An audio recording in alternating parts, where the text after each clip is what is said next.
Hello, everybody. I hope everyone's doing well. This is Mr. Hill coming to you from my library. And today we're going to talk about the connection between binomial distributions and normal distributions.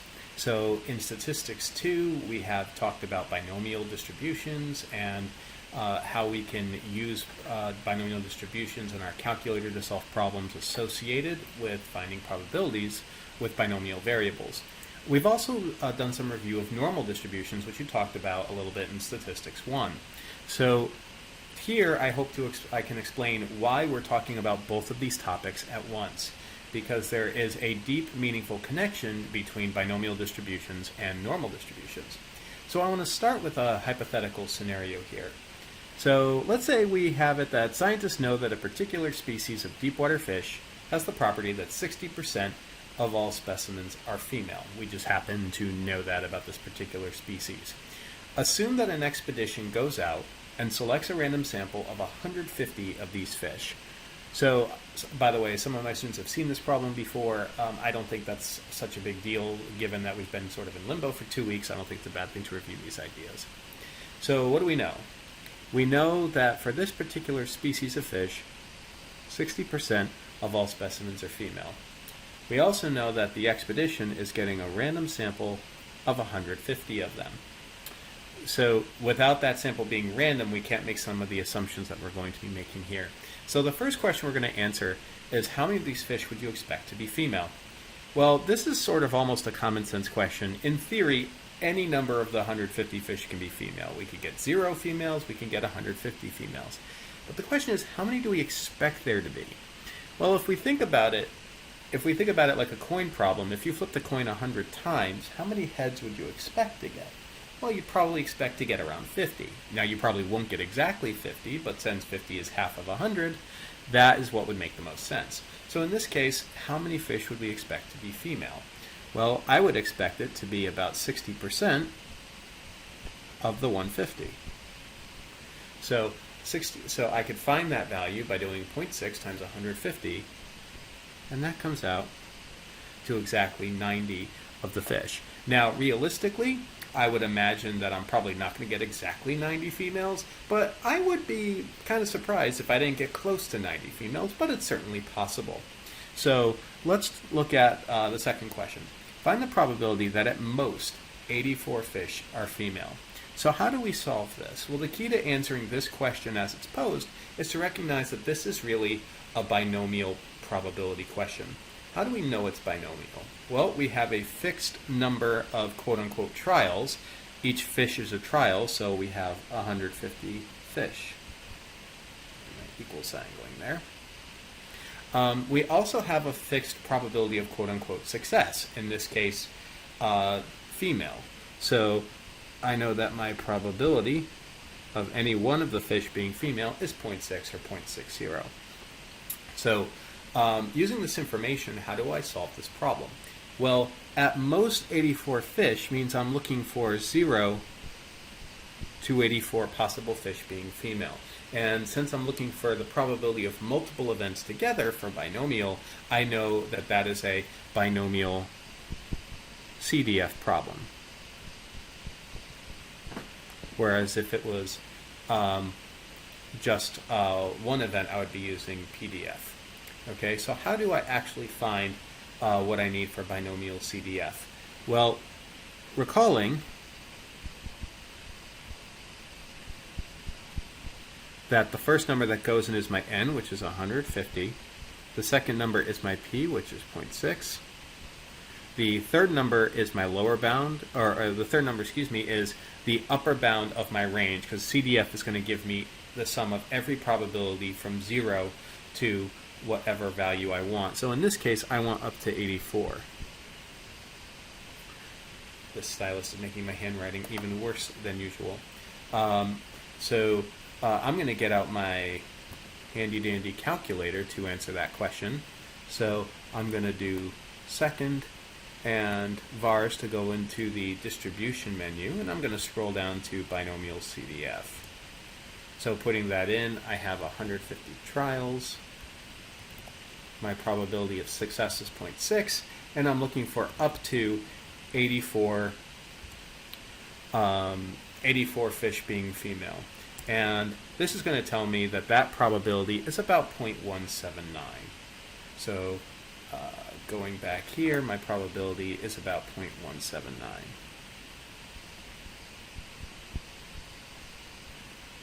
Okay. So find the probability that at least 96 fish are female. And I'm going to not use the stylus because it's making my handwriting even worse. But so what is looking for that? Then we're looking for the probability that anywhere from 96 to 150 fish are female. That is what we actually want, right? So that's also a binomial CDF problem, but remember binomial CDF only finds the probability of trials from 0 up. So the best way to find this is to find the probability that up to 95 fish are female and subtract it from 1.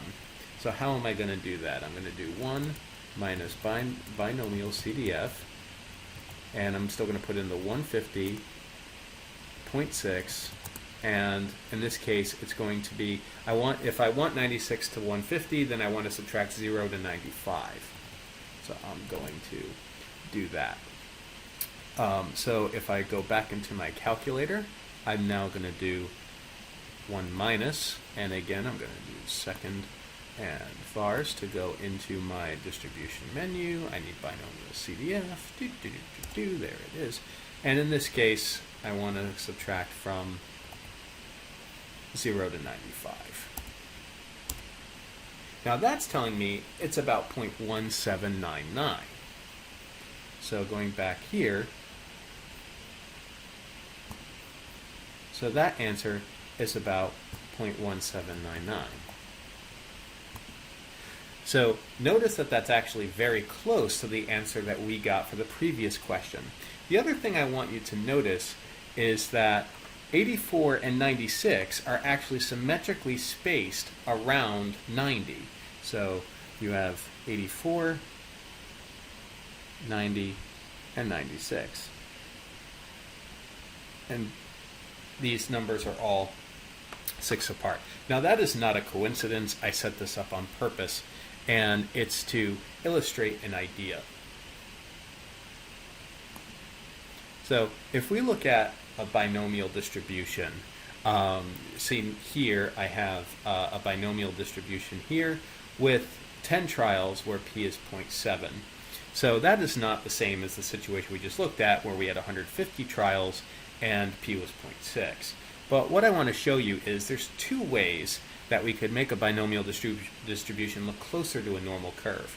One way is I can make p closer to 0.5, because what this does is it has the property of making the distribution more symmetric. As soon as p is greater than 0.5, we get something that looks kind of left skewed. If p goes left of 0.5, we get something that looks more right skewed. When p is 0.5, the distribution is exactly symmetric, which does make it look closer to a normal curve. But let's say our p isn't 0.5. Is there a way to make the curve look more symmetric and more like a normal curve? Well, actually, just by increasing the total number of trials, we actually can also make a distribution that looks closer to a normal curve. So all I have to do is increase n, and now it's gone off the screen, but I'll hunt it down here. So there it is. Okay, so what you can see here is that even though my p is still 0.71, which is not close to 0.5 necessarily, by having over 100 trials now, the distribution looks very bell curvy. And that's really the idea here. So statisticians noticed some time ago that in certain situations, even when p is not necessarily close to 0.5, if the number of trials was large enough, the distribution looked a lot like a normal curve. And the reason why this was helpful to them back then is binomial probabilities were actually a lot harder for them to compute without calculators than normal probabilities. So if they could use a normal probability to answer this question, it looked a lot better. So how does this actually work? Well, let's talk about how we would actually know what the normal curve for this, how it would actually work. So how would we know what the normal distribution would be? That would be our best approximation of a binomial situation. So some parts of it are intuitive and other parts really aren't. And really the proof as to why some parts of this work the way they do is, I hate to say it, but beyond the scope of our course here. But what's important is that you just know how this works, so that you could use this to solve a problem, and that we could actually rely on this to talk about how we do sampling distributions for population proportions, which we're going to talk about next. So the whole idea is this. We had our distribution of fish, which had n equal to 150,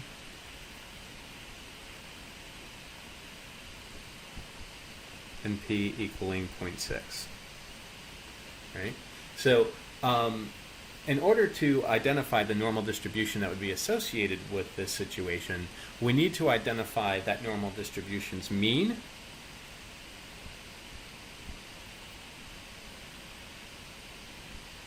and standard deviation.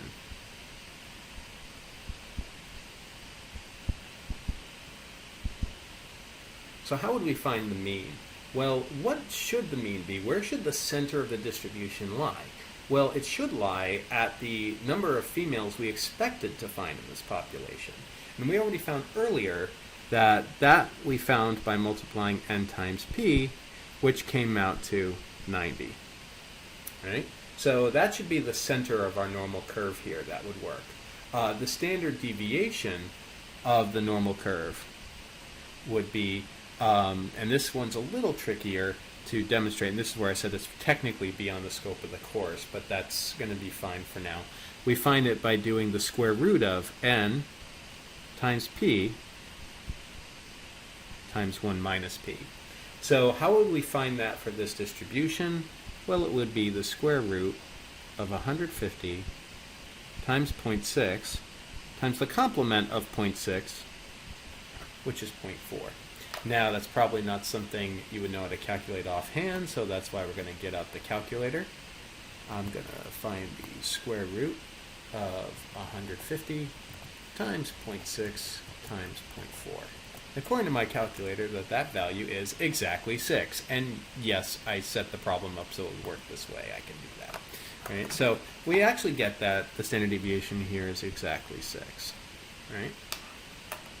So if I go back into my normal distributions here, so I'm going to reduce my p to 0.6, and I'm going to increase my sample size, or my number of trials, to about 150. Right? So what we should see here is, so this is what the distribution of our female fish out of the 150 looked like. Right? Let me shrink it down a little bit. And it definitely looks very much like a bell curve. And we could see that the highest value, the most probable outcome, is that there's exactly 90 females. Here is our 96 or above, and here is our 84 and below. And if we look, those tails look very, very similar, right? So if I'm looking at the tails, actually 84,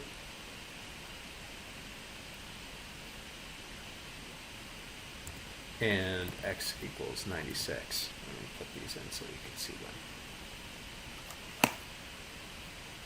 So we can see that these tails look very similar here, this left tail and this right tail. And that is why those probabilities came out very, very similar. We had about 0.174 and 0.179, right? So if I wanted to try to fit a normal curve on top of that, my Desmos thing here sort of does it automatically. If I click on it, it should fit the normal curve there. So we should see it. And if we look, that normal curve is the same. That normal curve is the same as graphing and if we look, I could see that that normal approximation is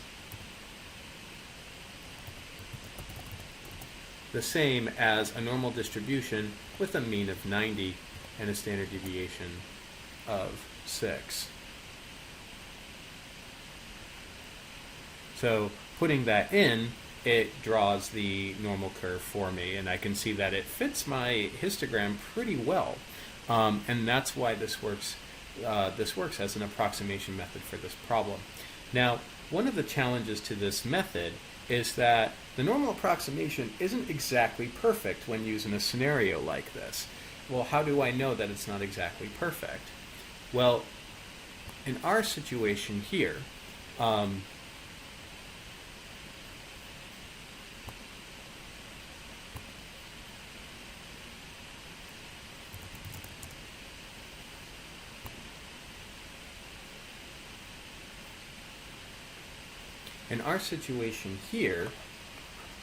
we had it that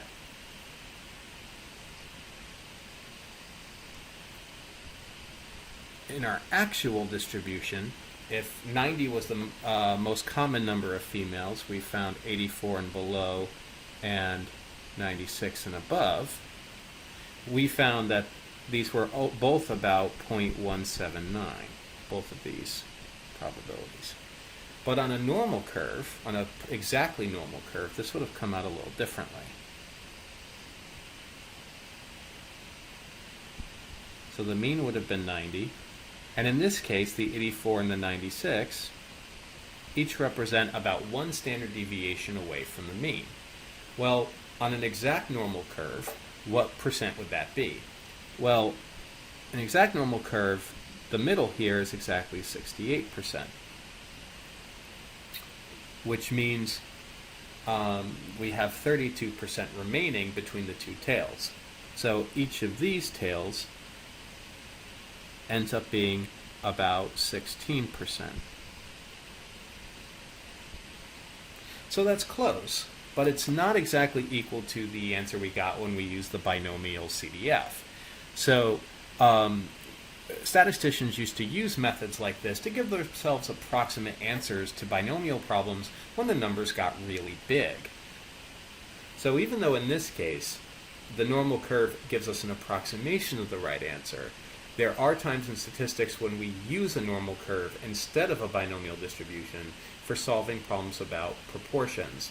And that's when we are solving problems based on what we call a population proportion, and we'll take a look at that in the next video.